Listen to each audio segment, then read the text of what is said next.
Hey there, everyone. So this is week 4. We're going to be talking about a lot of stuff today. Actually, poetry, writing about poetry. We're going to analyze some poetry, right? There's a lot going on, but it's going to be great.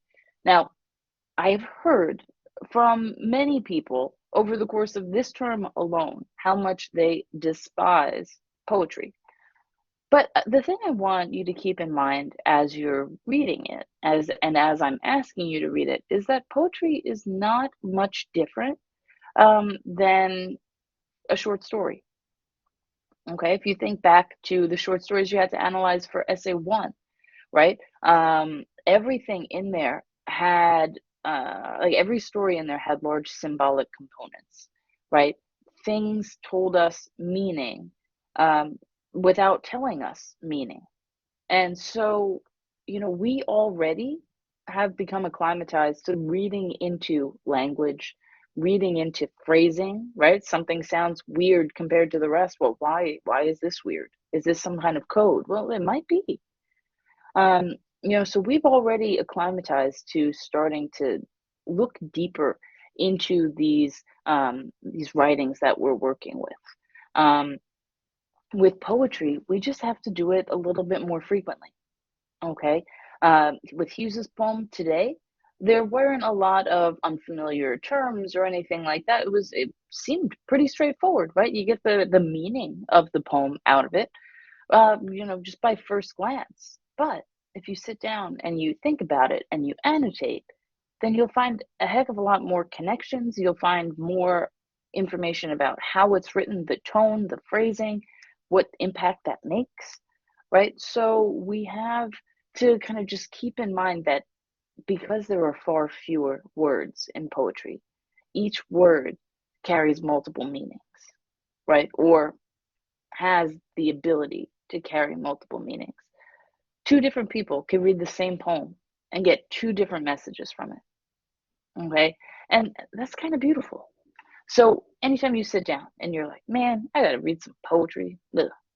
No, think about it as an opportunity because poetry, even more than prose, right, more than short stories, more than novels, tells you more about you than about it. All right. And that's really, really important.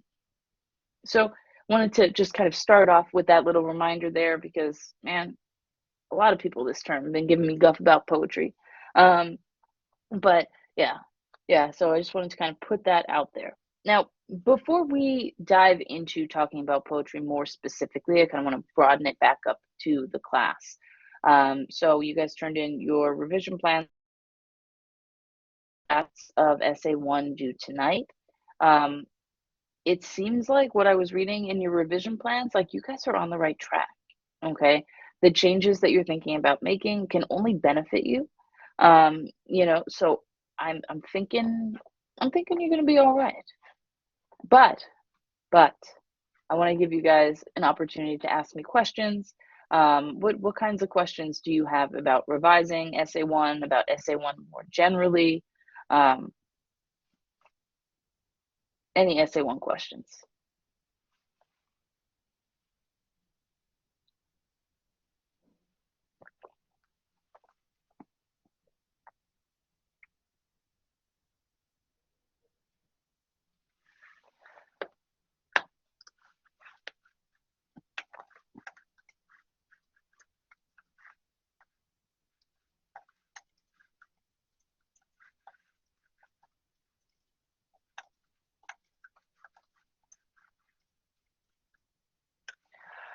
Ah, great question, Itsuri. I love that question. So your question is, how can we better introduce our sources or evidence? Okay, I'm going to start off, and this is not the way that I would typically start off by answering this question, but I'm going to start off with a common mistake that I see very often, not just with you guys, but I teach like another level up, level of English as well. Um, and I'm seeing it kind of across the board. All right. Saying something like, it's quoted that, or the article without identifying the article says, right? You don't want to do that. Okay. What you want to do to introduce your quote is if your quote's author brings you credibility, right? If they are maybe an expert in this field, and you feel like, well, they write on this story all the time. I really want to bring that level of credibility into my essay. Then start off with the author, right? According to John Smith, right? And then have the quotation. That can be a solid way to start, especially if you're not really feeling super comfortable, maybe starting with context. Context can actually be the most beneficial, right? Instead of starting your sentence with a quotation, right? Because we don't want to do that. We want to introduce it. That's kind of what we're talking about here. Instead of starting your sentence with a quotation, give us a heads up about why you're using this quotation, right? And not I'm using this quotation because, right? But link it to the ideas that you're trying to develop. And that makes a big difference, right? So you can do it in a couple ways that we just talked about, right? The bringing up the author, right? And introducing it with the author according to so and so. And then also introducing with context. I don't have a specific example of that, but if you look at the sample essay, you'll see that fairly often. Okay. So that would be my best recommendations for that. Carvine, you say, I'm concerned about explaining my quote well enough. Okay, that's a very good point. I hear that a lot. Oh, of course, it's no problem. So I hear that a lot. I'm not sure how much analysis I need to provide. Well, you know what you do? You just keep asking yourself the questions, right? You keep asking yourself why. You keep asking yourself how. And having those, for each sentence. Okay, sorry. I know that was a little disjointed. I apologize. For each sentence that you are writing of analysis, right? Why is this relevant? How does this develop the quotation that I'm using, right? Why and how? Why and how? And just for each sentence, just keep going until you're at the point where you're repeating yourself. Okay, because if you keep, if you take that kind of approach, you're showing your reader A, you're showing them B, C, D, and F. You're not jumping straight from A to F, right? In our minds, we jump straight from A to F, but we know if we had to think about it, we could figure out how we got there. Your reader's not in your head, so show us every step. And doing that is going to help us to understand exactly why you're using the piece of evidence that you are and why it's relevant to the point that you're trying to make. Right? So that's my big thing. Ask yourself why, ask yourself how. Esther, you say, oh, of course, absolutely. You say, I feel like feedback from my peers helped. I was overthinking a lot. That's fair. And that happens. It happens, especially, Sarah, you do. It happens a lot, especially if you feel a connection with the ideas that you're writing about, right? That makes a big difference. If you have like an emotional tie to it, instead of being able to like cut it off and see it as like purely, okay, this is this thing. I wrote it down. It's great. I love it. And I'm going to need to develop it from here, right? Because you end up spinning your wheels. And you're like, but I really like it, right? I did a great job. But it's really about kind of seeing it as something that can only get better, right? As opposed to something that is already perfect. And that took me until grad school to figure out. So if you're still learning that, like, you're on track. All right. So yeah, that makes a big difference. Don't feel that emotional connection and the overthinking. That'll kind of go away a little bit. Any other questions?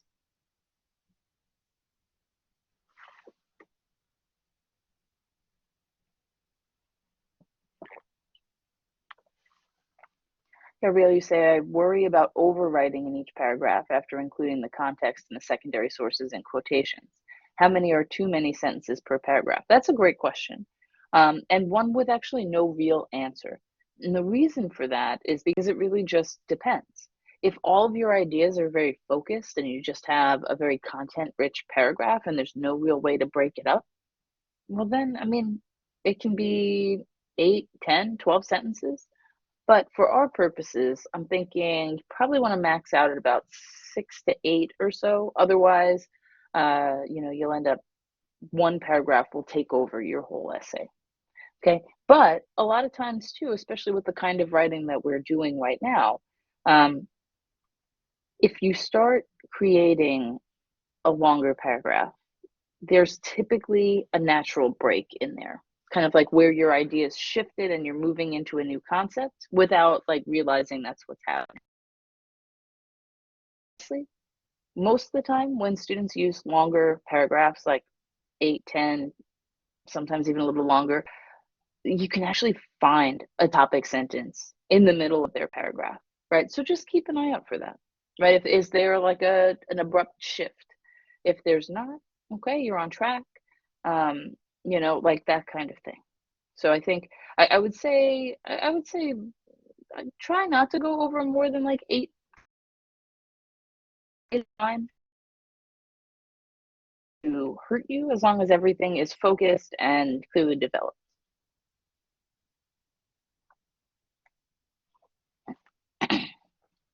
Any other questions?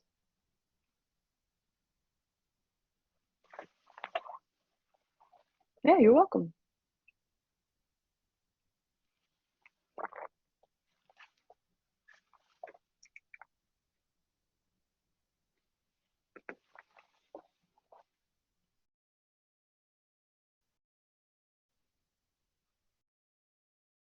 Good. We're feeling good, at least, maybe, about our revisions for final draft due tonight.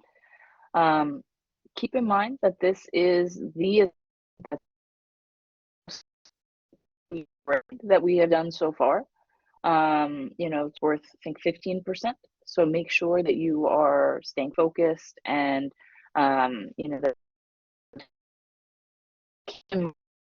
have a policy.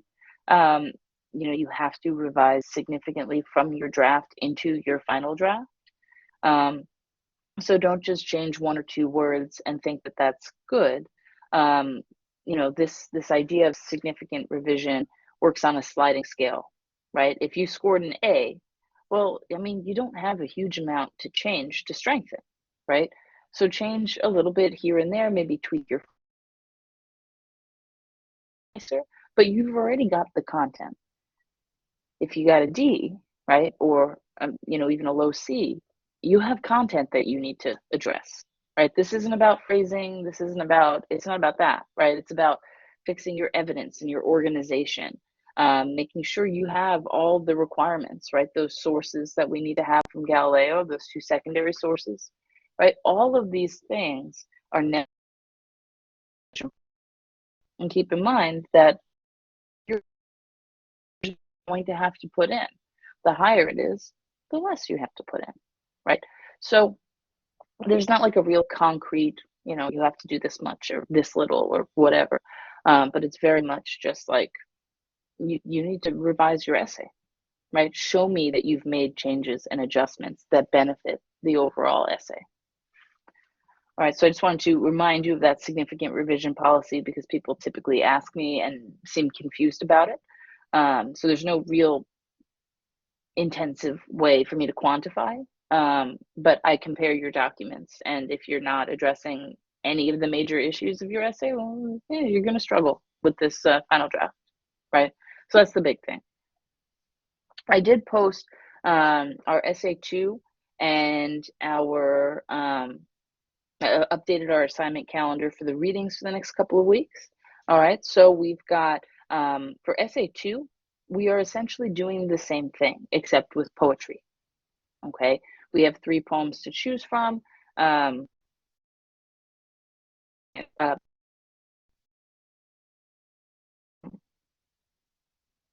Gosh, I'm sorry, I have a massive headache, so it is like legitimately stopping my brain from functioning.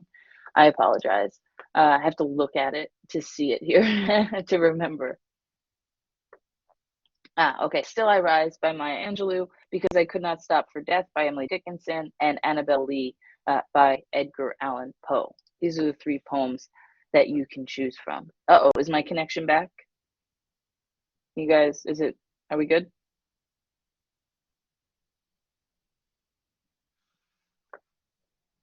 Glitching a little bit. Yes, choppy at times. Okay.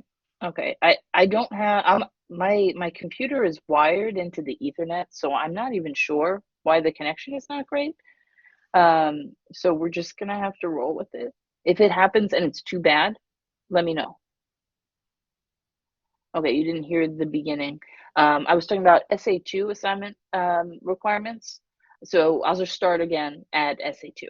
All right, I posted the SA2 assignment requirements and all of the assignments for SA2 this morning, so you have access to them now that we're wrapping up SA1. Essentially, we're going to be working on, basically the same information as we were for SA1. We're just going to develop it further. We're going to use poetry instead of short story. Okay, so we have 3 poems to choose from. Still I Rise by Maya Angelou, Because I Could Not Stop for Death by Emily Dickinson, and Annabel Lee by Edgar Allan Poe. I have checked out all of these sources. There is plenty of information on Galileo that we can use to develop them. So I know that the information is out there for you guys. So whichever of the 3 speaks to you the most, choose that. Okay. And then use the tools that we got from our poetry reading for today, and also Langston Hughes's poem and the skills that we develop there too. All right, for next week, we're going to be reading one of my favorite poems. So we'll have a little bit more practice before we dive into, before SA2 kind of finishes. So the major difference between SA2 assignment, the SA2 assignment requirements and SA1 is there's an additional page. Okay, SA2 is going to be 3 to 4 pages, and then there is one additional source, right? So instead of 2 to 3 sources, it's 3 to 4 secondary sources. And then the one other thing is that I've added more figurative language types of things. I'll just pull up the stupid thing and I'll show you.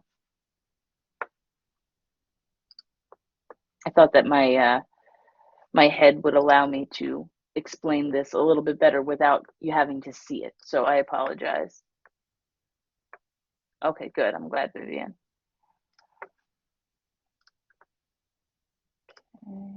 Screen's going to look a little wonky for just a second. Or maybe not. I might have beat it. All right. So let me make this a little bit bigger. You can see in terms of the length, right? 3 to 4 pages instead of 2 to 3. We're going to develop using tone, mood, and metaphor, as well as any of the ones that we've used for this past essay, right? And we are still working to identify, develop, and support a theme. Uh-oh, are you telling me that my connection is weird? Okay, it's about the time frame. Okay, so yeah, we'll have about the same time frame, right? It's like a week and a half or so. And yeah, it's essentially, I've tried my best to kind of keep things very consistent throughout the course. All right. If you read these assignment instructions all the way through, which I hope you do, you'll notice that they are exactly the same, except for the changes that I pointed out, in these kind of first couple of sections of the requirements. Okay, pretty straightforward. If you were successful, or I'm going to get rid of this, sorry. If you were successful for SA1, or you know where things went wrong and you're able to work on that and make those adjustments, then amazing, right? You are set up for success for SA2. Okay, and if you're still struggling, like, that's okay, because we'll work through it together. You just let me know what you need, and we will make we'll work on it. We'll figure it out. Okay, so questions about SA2.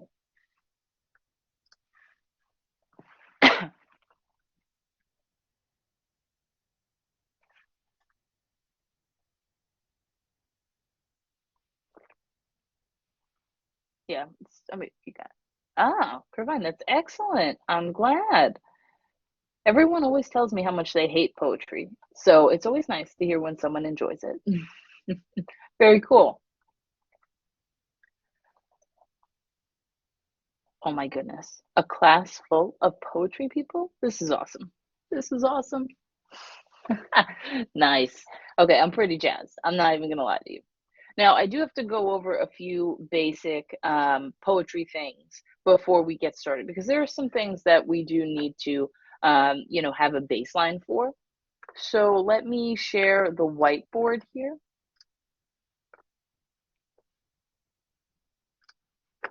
Now, when you're citing poetry, let's say we were to cite Hughes, okay, and we need to cite to a line or group of lines, right? So I would say maybe Hughes line 15 would be my citation. And you can see in all the poetry that I have posted for you, there's line numbers that will kind of make sure you're on track in the poem. And this is typical of poetry, right? So if you've got one line, right, Hughes, line 15. If you have multiple lines, it would be Hughes, lines 13 to 22. Okay, and it would just look like that, right? Because page number is the default, right? Which is why we didn't need to identify PG or anything like that for the last essay. But since we're not referencing page numbers anymore, we are needing to cite them. We're needing to tell our reader that we're citing to lines. Yes, Kervind, absolutely. This is how we cite the author in text. I apologize if I was not clear. So we need to make sure that we follow this citation formatting. And also there is one other thing, right? If you're quoting, so I'm just going to grab a random line from a random short line. Here we go. We'll use this one. You are white, yet a part of me, as I am a part of you. Whoops, this is a typo. That's American. Okay, this is how it appears in your in the document, right? But when we go to cite it in our essay or in any sort of response, we want to do it a little bit different. We still have to show line breaks, but we don't want it to take up a huge amount of space, right? So we would still use, there we go. We would still use quotation marks, right? We would say you are white. We've got that. We would do a space slash space, and you'll see that in a second as soon as I can have this posted. A part of me, as I am a part of you, space slash space.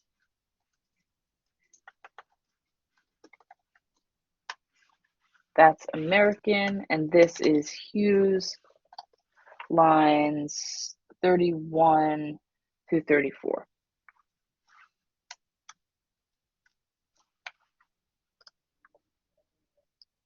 Okay, I'm just going to scoot this over just a touch. There we go. Right, and of course we would need to introduce this, right? So it could be something as simple as Hughes tells, or Hughes's speaker, right, which is the narrator in a poem.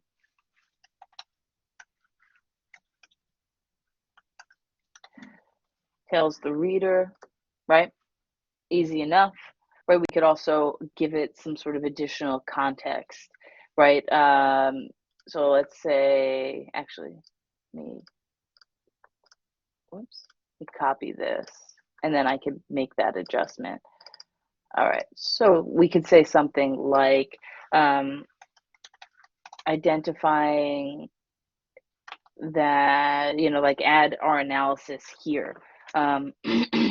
Identifying the connections between people of all races in the United States.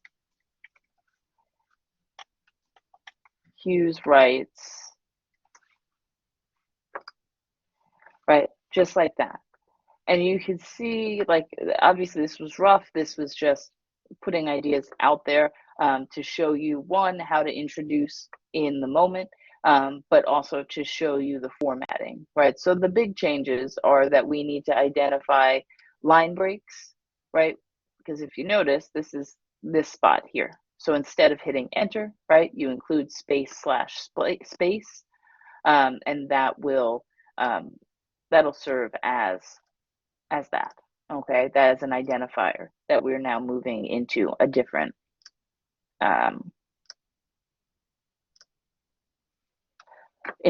line. Get rid of these blue circles.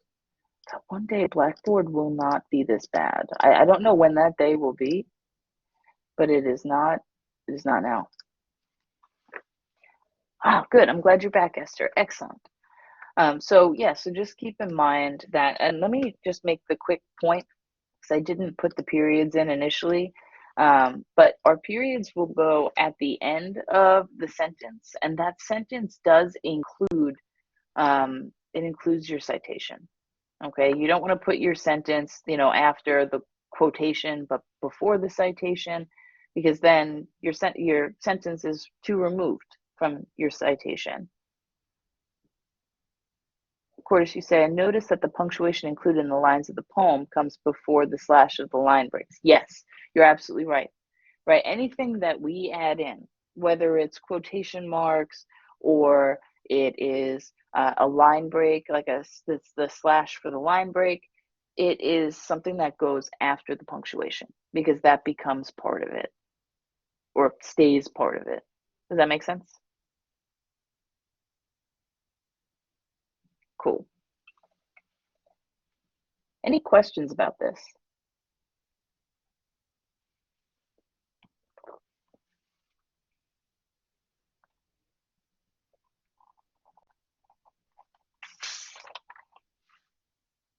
Now we're feeling good?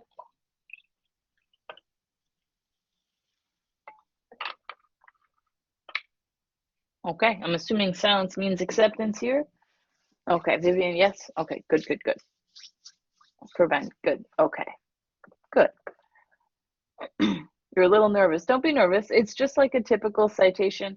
It's just you just have to say that it's a line, right? And then you just show line breaks. So if your brain wants you to hit the enter button, or your eyes have to jump to the next line, you just put a slash instead. No need to be nervous though. If it's new, just take your time. Give yourself the time. Okay, so talk to me about the excerpt about reading poetry. What stood out to you there?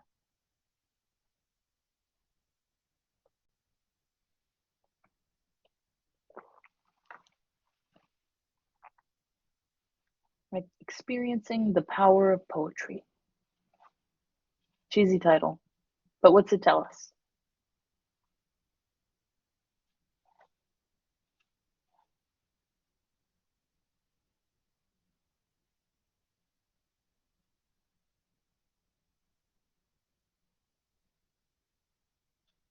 It didn't tell us anything?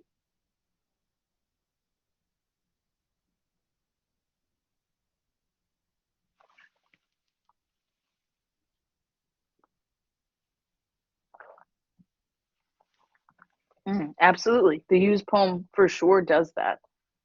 Um, so I think Cicely and Curvine, the two of you are talking about the theme for English B, whereas we're talking about, no, it's all good. Whereas right now, I just want to kind of focus on the analysis of poetry more generally, and then we'll dive into the poem. So that excerpt from the textbook, Experiencing the Power of Poetry. No, you're fine. Experiencing the Power of Poetry. What stood out for you there as things to maybe keep in mind, or things to make a note of and come back to later?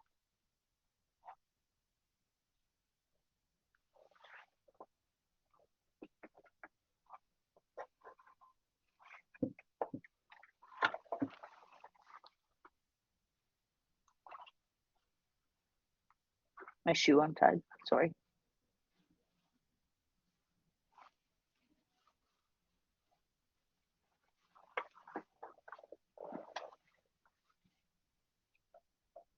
There absolutely can be a lot to unpack in a poem, for sure, Cordis.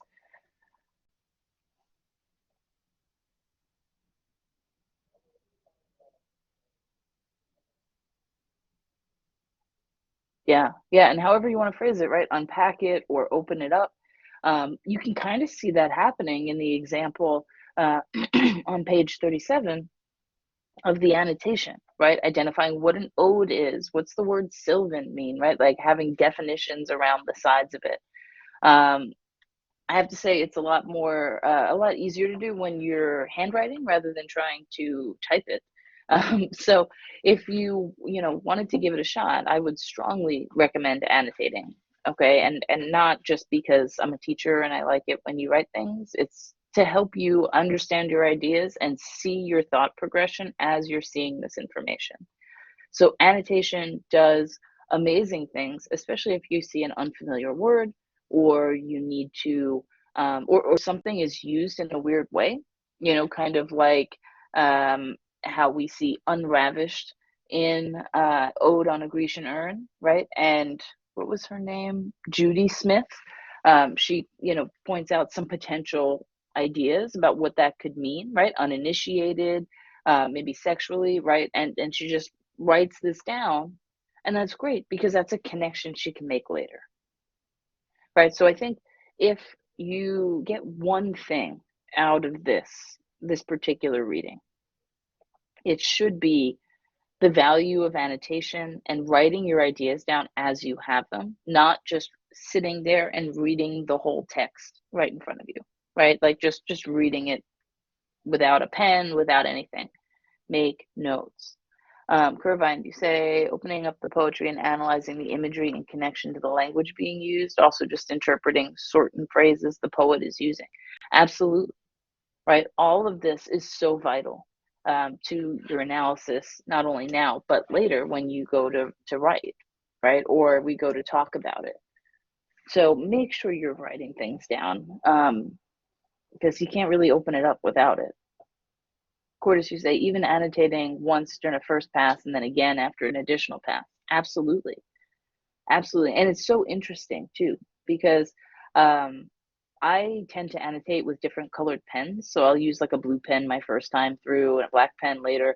And then when I go back to read the same thing again in the future, I'll look at the annotations that I made in the past and I'm like, why would I write that? That's so stupid, right? Like I can actually see my own growth from past annotations, right? I'm like, well, that's obvious. Why did I even need to write that down? You know? So it's kind of cool that you could see your own growth and understanding as well. So, but absolutely, right? Annotating during the first pass and then, digging a little bit deeper in the second, for sure. I think that's a solid way to do it, especially if the poem's shorter. There's no need you know, to only read it once. Gabriella, you say, yes, I definitely will need to reread the poem a few times along with my notes. Yeah, that absolutely makes a huge difference. You'll see it. You'll see it. Any other things stand out to you guys that you want to talk about? Or was it all pretty straightforward?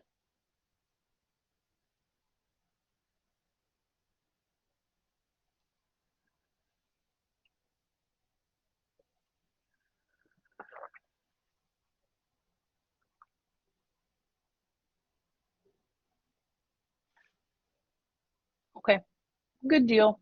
Um, just take a note that, starting around halfway through page 41, right? The literary terminology. There's that really awful discussion of, oh, my car sounds like blah, blah, blah, and you don't have credibility, whatever. Um, but after that, it actually does a very good job of breaking down different literary devices and working to, show you their connection with poetry and how it can be used for analysis. So I would definitely, keep that near you or keep it available, I guess, while you're writing essay two. And then that way you can have that additional help. Okay, so let's scoot over to the fun stuff. Theme for English B. Now, what stands out to you guys about this poem? I'll start using what Curvine said a little bit earlier, the way Hughes creates a commonality between all people. Absolutely, that's a big deal. And we can see that throughout this entire poem. Cecily said the language being used stood out for me. I'd be curious, and Vivian, I think you said the same thing too. What about the language stood out?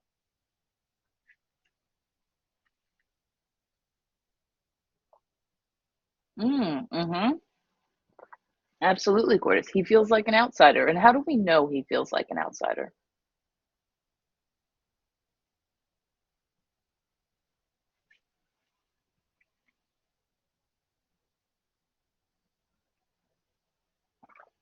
What does he tell us? Yeah, he's not from Harlem and he's not the same race as his teacher, right? There is not a single thing about him that has like a community that he's grown up with, right? This literary community in his class, I mean, it is a community, but it's not a community that he relates very much to the people around him, partially because of race, partially because of um, all the other experiences that he has that kind of stems from that, his, class, that kind of thing, right? So we see a lot of differences. Yeah, absolutely. Age too. Age too. I mean, he says he's what, 22? Yeah,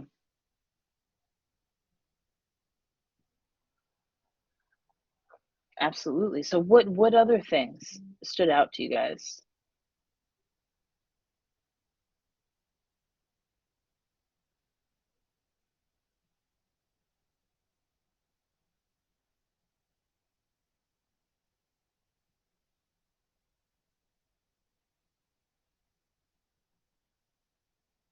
Yeah, even the line, it's line 10. I'm the only colored student in my class. Yeah, that just, puts it out there.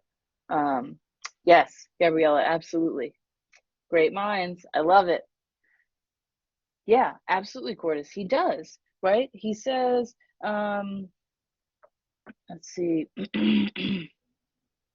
line 25. I guess being colored doesn't make me not like the same things other folks like who are other races. Right, and what does that do? Is that just an introspection kind of thing? Like, maybe I'm not so different from white people, or is that meant to be something else?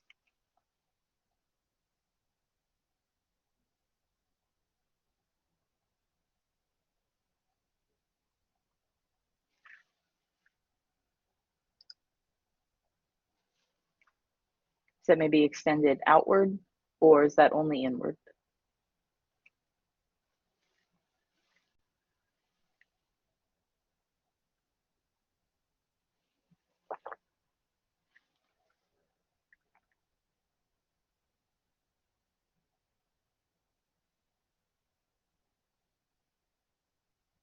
Hmm. Okay, so to get to the bottom of that question, let's ask who the audience of this poem is.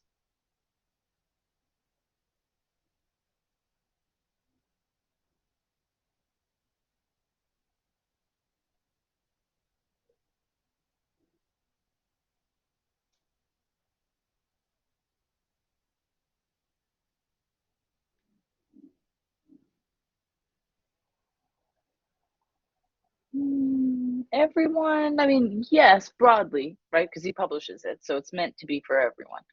Kind of. Quarters, you say students. Ah, Esther, we've just narrowed it, right? His class. Okay. So we now know he is, he's writing this for his class. This is his assignment on the surface, right? Surface level, this is his assignment that he turns in the next class session, right? It's where you say, oh, I think this was to my earlier question, maybe realizing that they're not different from each other, than he thought, as different from each other as he thought. Yeah, I think that's a great point. It's a great point. Does someone want to say something? Just feel free, please.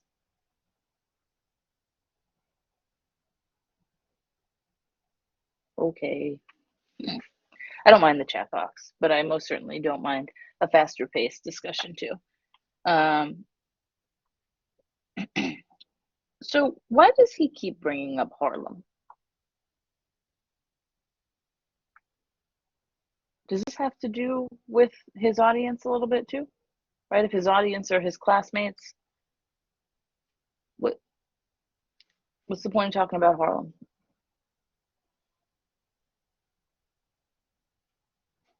Would they though?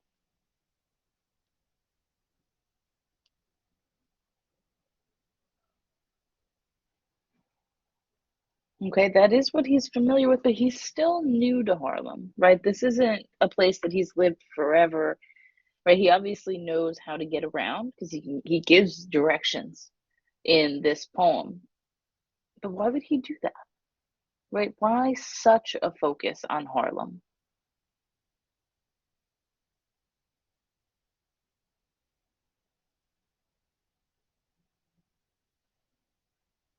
His college, we find out in line 9, is on the hill above Harlem, and he lives in Harlem. So, what do any of you know about like the history of Harlem? Ah, there we go, Irvine. Absolutely. Harlem was a hub for Black people, especially during the Harlem Renaissance. Yes. Right. So, a very big Black community that was very, during the Harlem Renaissance, it was celebrated for its innovation and new styles and kind of merging of, kind of a more traditional style with a more modern style. Right. So, it exploded, right? And that's what made Harlem such a, kind of household name because that's where this began, right? So, if he's the only Black student in his class, do you think his classmates are living in Harlem, nearby him? No. Yeah, no, they're totally not. So, why is he giving so much time and space?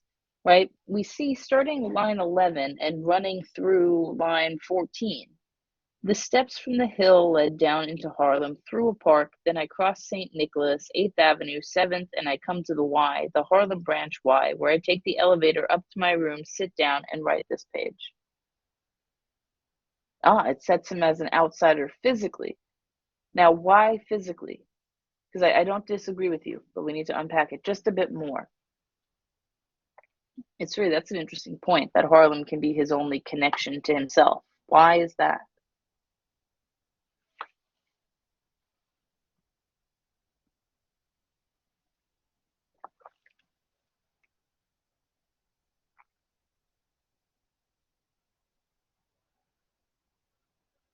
Mm. Gabrielle, you make a good point. He mentions, but I guess I'm how I feel, see, and hear. Mm, that's an interesting, thing to bring in too, right? And that could really further develop that connection that he does have with Harlem, even if it's not, even if it's not a place that he has lived in for a very long time. Curvine, you say his normal environment is not like that of his classroom. Yeah, absolutely. Um, that's absolutely correct. It's sort of you say because of him being, the only Black student currently, so Harlem can give him a safe space, knowing it is not that far from him. Ah, so it gives him a refuge to go to, kind of recharge his batteries after stepping out into a very different world for a little while.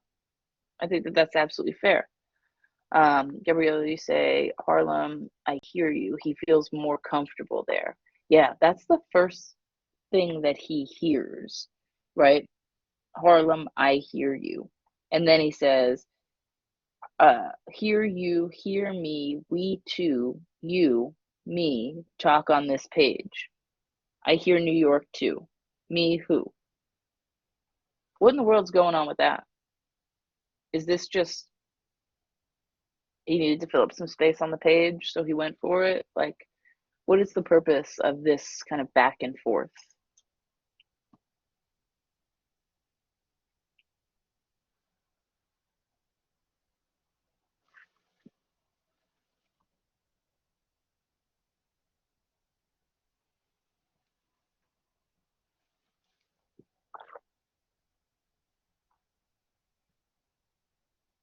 He's still trying to express who he is to the teacher through the poem. Sure, absolutely, right? We do definitely see that. Cordis, you said the language shows his uncertainty. Ah, I like that. So the two of you, you can pair those ideas together, right? Between what Gabriella said about expressing himself and Cordis saying that the language shows his uncertainty, right? Maybe that's a connection, maybe an insecurity that he feels that's coming out in his work. It's sort of you say a connection between home and Harlem, maybe. Absolutely, right? I could see that being a potential, reason that he's, focusing so heavily on Harlem. So what else? What other things stood out to you here?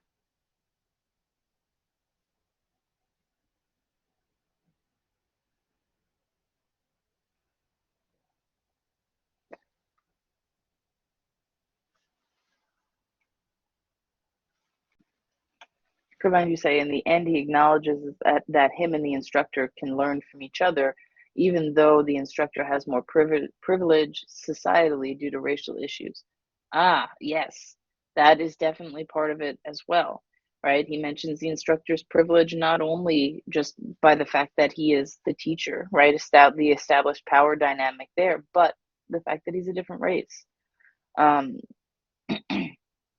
It's where you say he mentions his likings, right? These things that he enjoys. Absolutely. He totally does. And why would those two things be in the same stanza, right? The things that he enjoys, and also that the instructor can learn from him, he can learn from the instructor. Why are those in the same stanza? And for anyone unfamiliar, a stanza is basically like a poem's paragraph.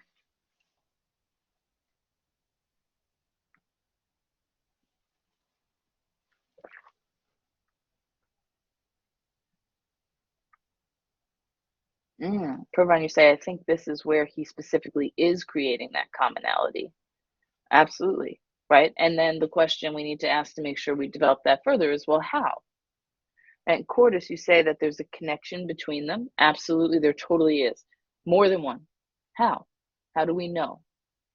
Cecily, you say he wants to show that they're not that different. Absolutely. Curvine, everyone likes to do the things he mentioned. Yeah, because the things he mentions are work, read, learn, and understand life, right? He enjoys a pipe and he likes records. Like, people enjoy music, people enjoy engaging with their life. Just generally, everyone does like those things, just like Irvine says. It's where you say to show that they are not different because of color, but they can learn and exchange cultures. Yeah, right? Because, I mean, you start with a commonality and then develop from there, starting with a difference because of how, humanity is basically. Um, that creates, but that causes some tension, let's just say, as silly as it is, because honestly, you only learn in discomfort. I'm just saying. So that's part of it, right? But what about, he gets really detailed here. He says, you are white. This is line 31. You are white, yet a part of me as I am a part of you. That's American. Sometimes perhaps you don't want to be a part of me, nor do I often want to be a part of you. Let's unpack that. That's 31 through 35.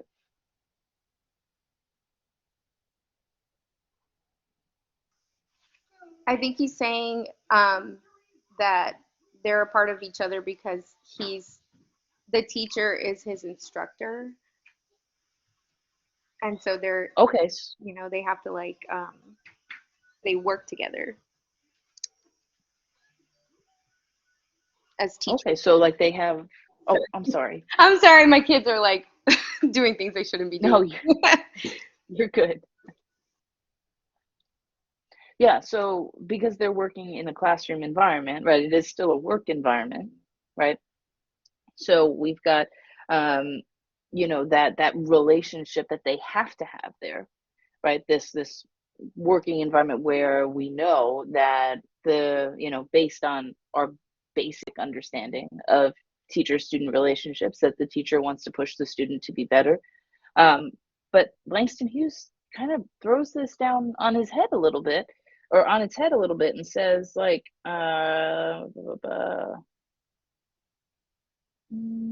I guess you learn from me. Is that a common understanding that teachers learn from their students? I know I learn from you guys all the time, and I always assumed it was common. But I don't know. I don't know when I realized that I feel like I learn more from you guys every time we meet than I teach you.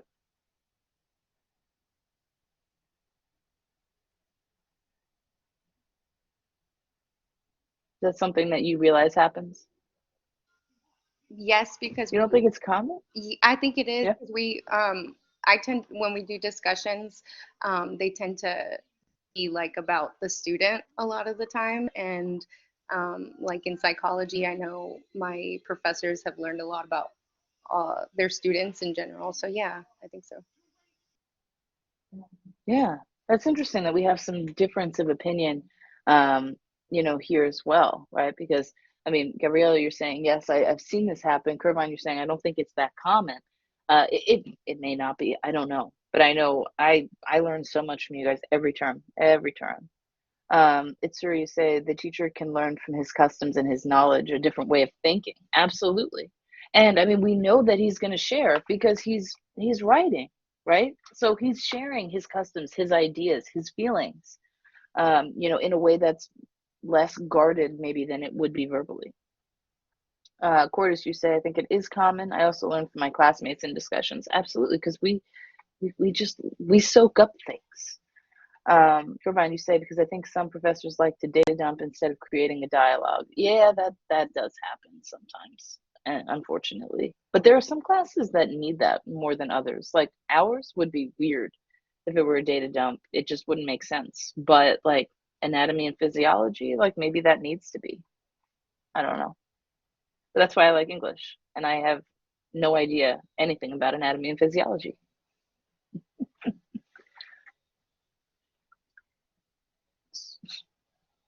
There you go. All right. What other things? Give me one other thing that we should unpack here. Nice, nice, Vivian. I'm glad to hear that you're learning from everyone around you.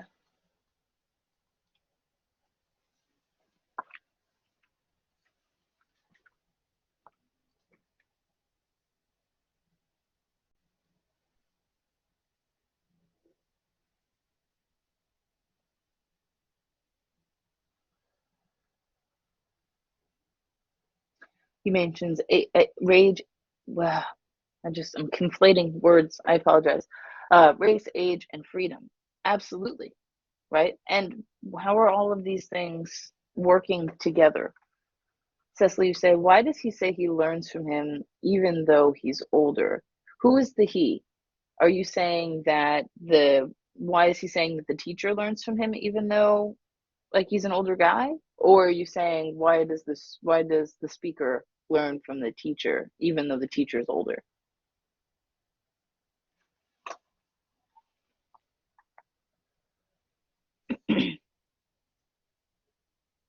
Yeah, this as I learned from you, I guess you learned from me, although you're older and white and somewhat more free.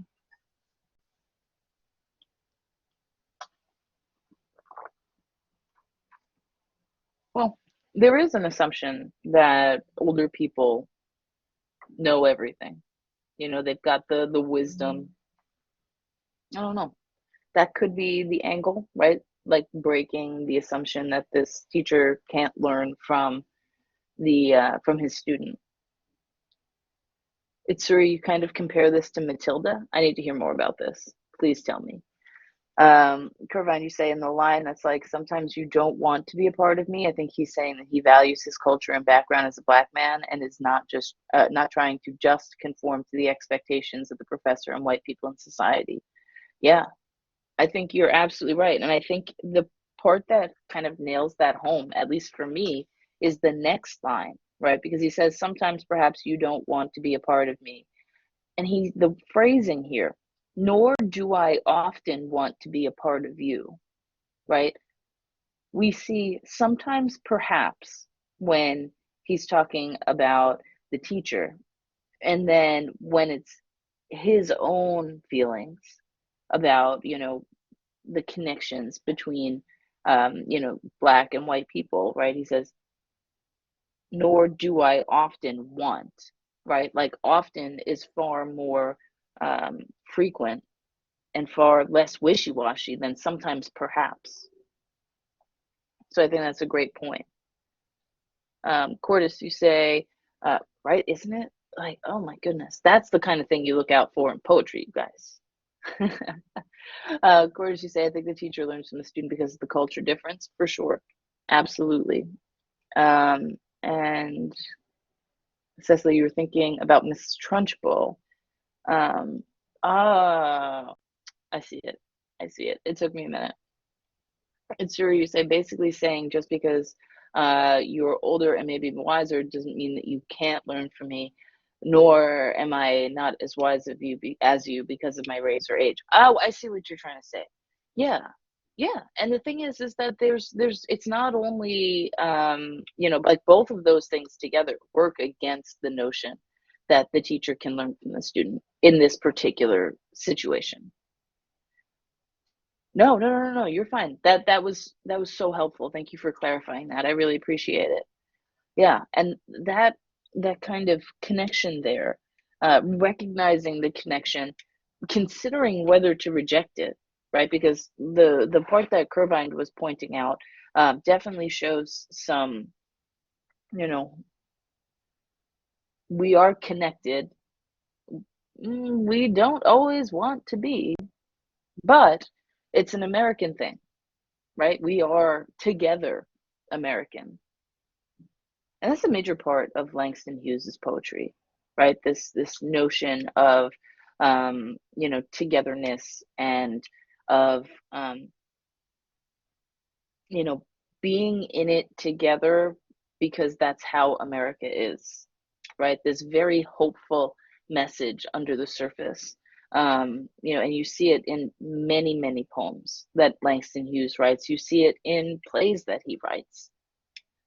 Um, yeah, and that definitely shines through. I mean, even just the fact that this is framed as a an assignment, suggests that there is some level of hopefulness.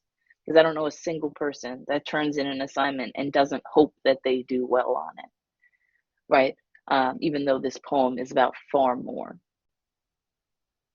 All right, so we have 11 seconds left, which means we have to be done. But excellent job today, you guys. I love this discussion. We nailed it. Okay. You guys were on point. We were just going back and forth about the reading. That is exactly what we want to do. So I have to get line numbers sorted out for our reading for next week, and then they'll be posted on Blackboard. I apologize. It's taking a second. Word decided to be weird. But I should be able to get them sorted within the next couple of minutes and get them posted. All right, so keep an eye out for that. If you guys have any questions, please hang back. I'm happy to talk. Otherwise, have a great rest of your day, and I will see you next Wednesday. Bye, guys. Don't forget your final drafts.